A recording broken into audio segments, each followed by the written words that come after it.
Alô, alô, meus amigos, Criativo WTF, hoje querendo abordar um tema que eu acho que faz parte da história de muitas pessoas, que nós estamos falando da comunicação, não vou chamar isso do rádio, não vou falar da comunicação auditiva.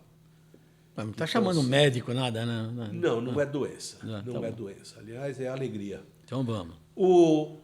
Num dos programas passados eu mencionei de onde é que tinha começado essa coisa da comunicação. Você falava do boca a boca e eu me lembrei da comunicação que começou lá atrás, na Idade Média, quando as trombetas soavam e os arautos iam para a praça pública fazer anúncios e comunicação dos reis medievais.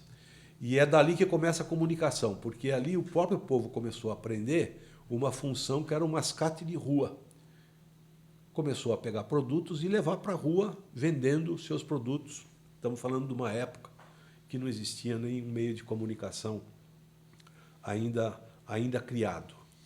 O que aconteceu no Brasil é que, quando foi instalado aqui o reinado do Dom João VI, essa prática de vender produtos na rua era uma tônica. Aliás, se você for buscar imagens do tempo do Império aqui, é muito comum você ver produtos sendo vendidos e oferecidos na rua, que era uma forma daquela época do comércio existir. Não tinha necessariamente só a loja ou o armazém para fazer a compra, as pessoas iam para a rua para oferecer os seus produtos. Quando chegou o Dom João VI, que foi importante, porque logo que ele chegou, ele implantou o primeiro veículo impresso, que foi o primeiro jornal, que foi a Gazeta do Rio de Janeiro, que era impresso na Inglaterra, imagina. Curiosidade, eu li em algum lugar de que este jornal foi feito para atender interesses do rei em levar para a população notícias que lhe interessavam. Estamos falando... Imprensa livre demais. Estamos falando de 1800 e alguma coisa. Mudou muita coisa, Zé? Imagina só. Mudou muita coisa? O Dom João VI já tinha aí um caminho para ensinar como é que ele poderia usar a imprensa e a comunicação para levar a informação. Bom, o que aconteceu de lá para cá, as empresas passaram a oferecer produtos em que eram brindes que eles tinham para oferecer na venda de seus produtos. Almanaques, leques, partituras. E usavam saraus para poder vender música. Então era comum você estar na entrada dos espetáculos de teatro, alguém tocando um piano e tal, e aí começaram a surgir as partituras, que eram apenas musicais, e eram partituras feitas por pessoas famosas na época, como Ernesto Nazaré, Chiquinha Gonzaga, e até Noel Rosa, e até Heitor Villa-Lobos.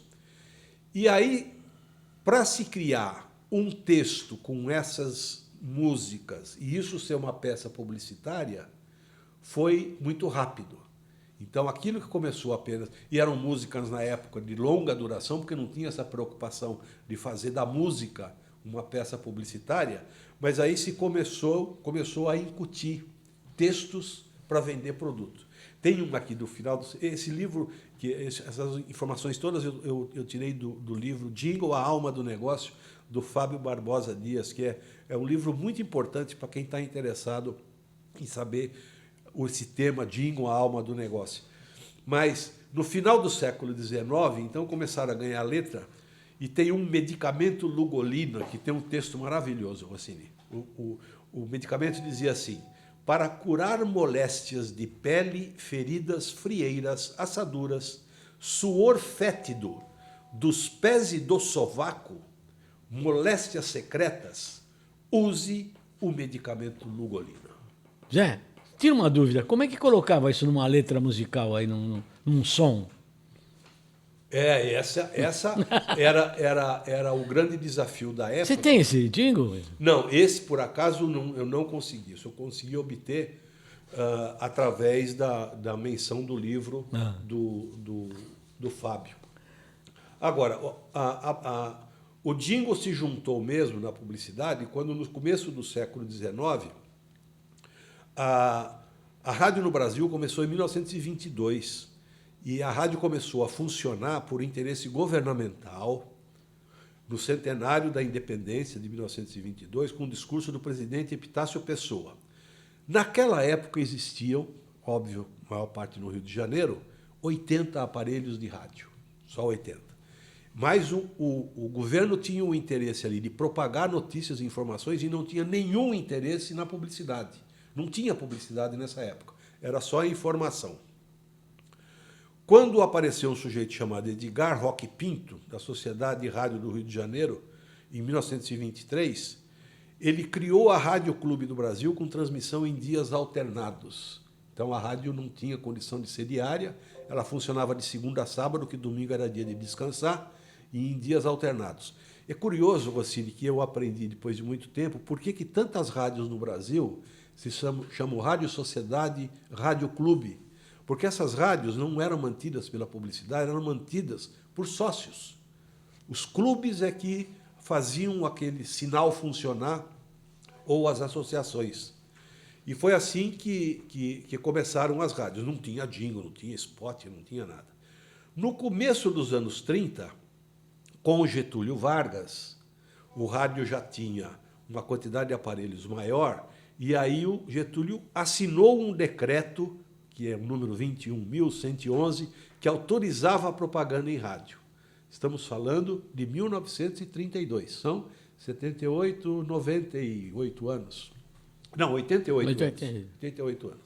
E a partir daí começaram então começou a surgir a publicidade em rádio, seja através do texto, seja através do jingle. Tem uma história engraçadíssima do locutor Antônio Nassara, que ele era o locutor do programa Cazé, que na época era famoso, da Rádio Philips, que depois virou nacional, e ele vendeu um texto que o cara não queria fazer propaganda, o dono do estabelecimento, mas ele fez um texto que dizia mais ou menos o seguinte: um casal de noivas brigou.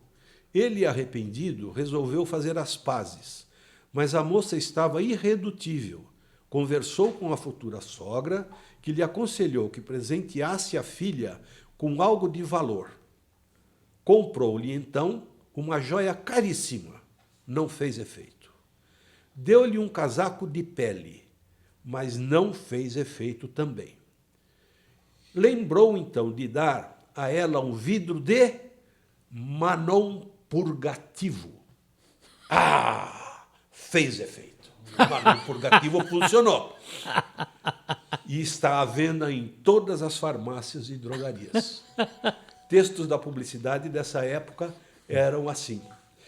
Esse mesmo Cazé, então, gostou desse resultado, pediu algo semelhante para uma padaria, que é a padaria Bragança. Esse é famoso, esse é o jingle que eu acho que nós temos aí. E vamos pedir para o pessoal da Animaker depois colocar. Existia uma famosa padaria no Rio de Janeiro, em Botafogo, a Bragança, de Albino Luiz da Silva, uma experiência que foi o primeiro jingle brasileiro que compôs um fado com Luiz Peixoto. E o jingle cantava assim: ô padeiro desta rua, tenha sempre na lembrança, não me traga outro pão que não seja o pão Bragança. Isso está cantado. Ó padeiro desta rua, tenha sempre na lembrança, não me traga outro pão que não seja o pão Bragança. Ó padeiro desta rua, tenha sempre na lembrança, não me traga outro pão como seja o pão Bragança. Albino passou a patrocinar 15 minutos do programa com o sucesso que esse jingle fez na época. Poderia contar mais da história do que aconteceu nos anos 30, nos anos 40, mas queria animar um pouco isso, queria lembrar jingles marcantes. Aí você vai me ajudar. Dos anos 40, tem um anúncio do Palmolive, que também é muito conhecido. Toca aí, Carlão. Segunda, terça, quarta, Sabonete Palmolive. quinta, sexta, sábado E domingo. Palmolive. Em 14 dias mais beleza pra você. você. Sim, Palmolive, o sabonete da juventude, torna a cutis aveludada como pétala de rosa. Para um banho de beleza, Palmolive-se dos pés da cabeça. Em 14 dias é a beleza que revive com Palmolive. Já nos anos 50, tem vou falar de 3 deles para aí a gente, e você depois comenta cada um deles. Um que é do Alka-Seltzer. Se o mal-estar indefinido deixa seus nervos assim, sinta-se bem com Alka-Seltzer. Alka-Seltzer existe apenas um, e como o Alka-Seltzer não pode haver nenhum. Um do Biscoito São Luís, cujo criador é Vitor Dagô. É hora do lanche. Que hora? Parou por aí que o Jingle vai cantar melhor.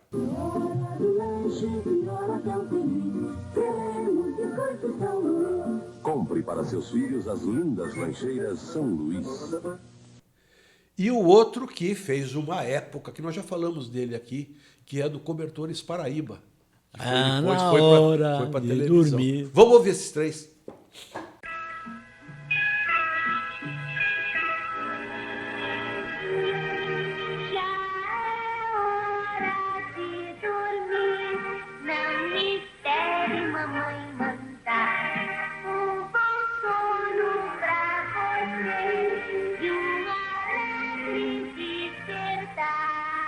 Aconchegante maciez de pura lã para a sua família. Cobertores Paraíba.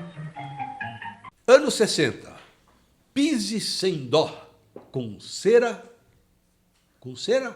Lembrança, meu amigo. Pise sem dó. Com cera dominó. Ah, lembrei. Pise sem dó, é cera dominó. Pise sem dó, é cera dominó. Rende mais, brilha mais, dura mais. Pise sem dó, é cera dominó. Pise sem dó, é cera dominó. Dominó. Que coisa, estamos revelando a nossa Se a idade, Zé. lâmpada queimar, Não se não adianta desfilar. Se a lâmpada queimar, não adianta esfilar, nem bater o pé. O que resolve é ter logo a mão, lâmpada GE. Se você acende a lâmpada GE, nota a diferença, é lâmpada GE. Quem avisa, amigo é. Tenha sempre em casa, lâmpada GE. Esses dois jingles são do Passarinho, que nós vamos ver na sequência, e um outro que depois fez muito sucesso na televisão, que é o do Duchas Corona. Ah, Duchas Corona. Esse da Duchas Corona tem uma coisa interessante. Ele foi criado pelo Francis Monteiro, que tinha ele criou esse jingle e levou para a agência que atendia a Duchas Corona. E o Duchas Corona, a agência da época, recusou o anúncio, porque eu falava, eu vendo ducha, eu não vendo sabonete. Vocês vão ouvir o jingle e vão ver, o cara está falando do banho de água fria ou de água quente. E o cara falou, não, eu tenho que vender ducha, não tenho que vender sabonete. Esse Francis Monteiro não ficou satisfeito com o resultado e levou diretamente para o cliente, a Duchas Corona. E o cliente aprovou. E esse jingle ficou no ar dezenas de anos, marcando muito esse produto. É muito legal. Apanhe um sabonete, pego uma canção e vou cantando sorridente. Duchas Corona, um banho de alegria num mundo de água quente. Apanhe um sabonete, abro a torneira e de repente a gente sente. Duchas Corona, um banho de alegria num mundo de água quente.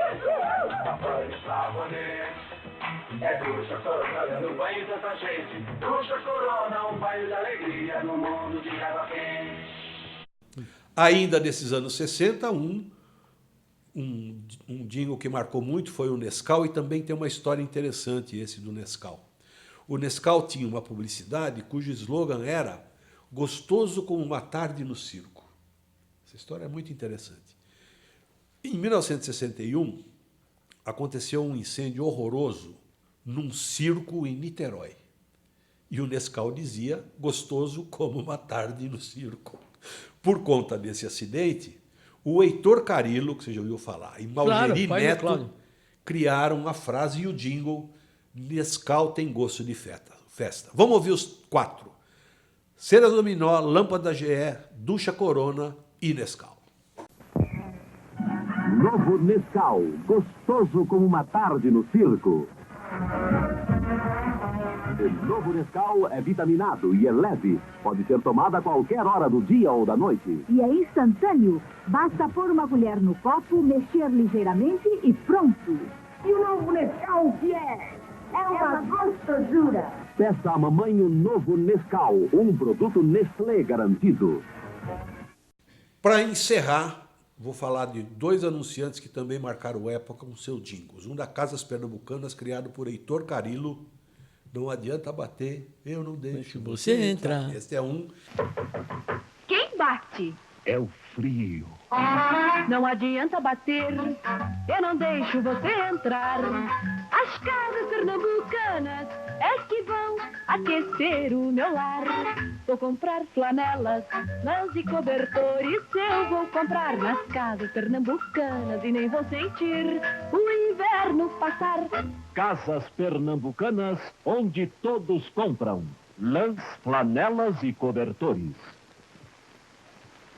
E o outro que você viveu porque você estudou esse cliente, que é a VASP, que começou lá atrás com Arquimedes Messina, em 1967, que criou a primeira viagem que a VASP fez para o Japão.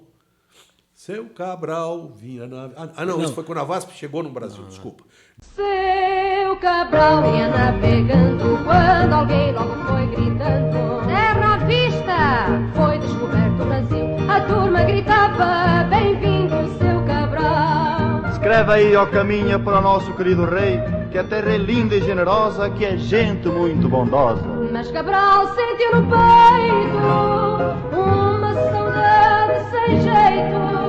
Volto já para Portugal, quero ir pela Barigui. Nesta data, cumprimentamos carinhosamente a laboriosa comunidade luso-brasileira.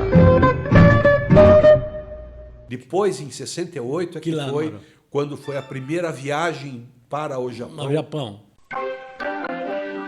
Urashi mataram um pobre pescador. Salvou uma tartaruga e ela, como prêmio ao Brasil, o levou. Pelo reino encantado ele se apaixonou e por aqui ficou. Passaram muitos anos, de repente a saudade chegou e uma arca misteriosa de presente ele ganhou. Ao abri-la, quanta alegria vibrou seu coração. Encontrou uma passagem da Barigui e voou feliz para o Japão. Do Brasil ao Japão via... E depois, em 1972, criou um jingle que ficou marcante de Theo Barros. Atenção, céu azul. Atenção, viaje bem, viaje VASP. Céu azul, Viaje bem, viaje VASP. atenção, você com essa ficha na mão, dirija-se ao portão, embarque nesse avião. Boa viagem! Largue o chão, escolha uma direção, aperte seu cinto e solte a sua imaginação. Céu azul, leste, oeste, norte ou sul, você livre pelo ar, com quem gosta de voar. Não há quem abre suas asas, sua ternura, pra você ganhar altura e viajar. Viaje com a gente. Viaje bem, viaje VASP. Então, fala um pouquinho aí da eu VASP. quero falar dos criativos. Por exemplo, o Carillo, que, aliás, faleceu, mas deixou um filho que é um brilhante criativo de propaganda. Dirigiu muito tempo algumas agências na área criativa. Ele é o autor do Brahma número 1, o tio Suquita é dele, e parece que está no sangue o negócio da comunicação publicitária com eles. Sobre o jingle da Varig... Da VASP. VASP. Não é a VASP, é a Varig. É Varig. Quem falou VASP, Rossini? Você falou. Não, eu falei. Você entendeu errado. Ah, não, é Varig. Varig. É Varig, claro. Não, é claro. É Varig. Estamos falando de Varig, meu Varig, amigo, se eu falei. não de VASP. Não, você falou VASP. Não, Quem falou VASP? Eu estou falando que é Varig, desde que eu cheguei aqui. Ele falou Varig? Não, eu nunca... A anotação falhou, eu reconheço. Vamos para Bom, o debate. É que eu me lembrei muito da sua ligação com um cara importante que foi da Varig. O Ivan e o Arquimedes E eu tinha Messina. anotado aqui como VASP. Mas é lógico que estamos falando da Varig. Pois é, então, retornando. Sobre o Carilo criativo, ele deixou história, fez história e, além da história, fez um filho brilhante, que eu já expliquei, que é o Cláudio Carilo. Mas no capítulo Varig, eu queria dizer o seguinte: o Ivan Siqueira, que dirigiu o departamento comercial da Varig, e quando ele saiu da Varig, montou uma agência de propaganda, foi a pessoa que mais realizou a comunicação de uma forma desprendida. Ele queria novidade. E o Arquimedes Messina foi o grande parceiro dele. Como eu já falei, até vou ser redundante, eu sou membro do Prêmio Colunistas. E a gente, todo ano, se reúne, até hoje, já tem um prêmio, tem mais de 40, 50 anos, para discutir as melhores peças publicitárias da temporada, portanto, de 12 meses. A Varig, quando viva, não perdia uma. E geralmente era com o som, com o jingle. Porque o Arquimedes Messina, que era o criativo dos jingles, fazia como ninguém. A Varig inaugurou um voo para o Japão, ele criou um personagem chamado Kilimanjaro, coisa semelhante, que era um espetáculo. A linguagem que ele usava, o tom musical, lembrava a música oriental e tinha um arremate, um final que a gente ficava bestificado de ver a qualidade dele. E, enfim, a Varig, em termos de comunicação, na época em que ela disputava o mercado, era imbatível. Zé, você fez um resgate histórico aí, que eu confesso a você que, com toda a minha competência de organização, não chegaria nunca onde você chegou. Eu acho maravilhoso, muito obrigado pelo aprendizado que você está dando, para mim, pelo menos, e eu acho que os nossos seguidores, nossos ouvintes, que acompanham o WTF aqui, que é aquele que sabe o que contar, deve estar feliz. Gente, fale conosco, nós estamos sempre à disposição. Agradeço ao Fábio Dias, não a mim, Fábio Barbosa Dias, não a mim, que foi de lá que eu compilei toda essa história, além de gostar, e sempre gostei muito do rádio, muito do som, e sempre dei muito valor para a propaganda que tem o som, porque ela alia a informação a uma melodia que marca mais a publicidade. Vamos parando por aqui hoje, acho que já tocamos muito jingle, o nosso intervalo está longo demais, mas ainda eu quero voltar aqui porque eu tenho umas últimas peças aí dos anos 70 e 80 que vai valer a pena recordar. Lembrando que o nosso criativo WTF está à disposição do nosso podcast, no Spotify, no nosso YouTube, no nosso Facebook. E agora temos até Facebook, meus. Pensa que é o quê? O www.criativo.wtf. José Francisco... E também no YouTube.